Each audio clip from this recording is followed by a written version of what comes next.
guys, although luto na ang ating macaroni soup, dagdagan ko siya ng cheese guys kasi medyo natatabangan ako. So dahil maraming mang cheese, eto, naghiwa ako. Hindi ako mahilig magadgad ng cheese guys kasi nanghinayang ako sa cheese na dumidikit dun sa grater, diba? Sayang. So gadgad na lang, hiwa na lang sa kamay. I mean sa knife, hiwa na lang sa knife. Kasi mas konti ang didikit doon, lalo na kung ang gagamitin ng knife ay cheese knife. So walang masyadong sayang. So yun lang guys, ayan, siguro okay na kasi medyo natabangan ako doon sa, although inasinan naman natin, pero dito kasi hindi allowed ang maraming asin. Ano lang, bali 1/2 hanggang maximum ng 3/4 teaspoon.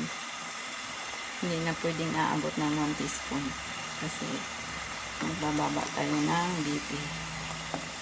Lahat ng tao dito ano na kasi may mga maintenance na.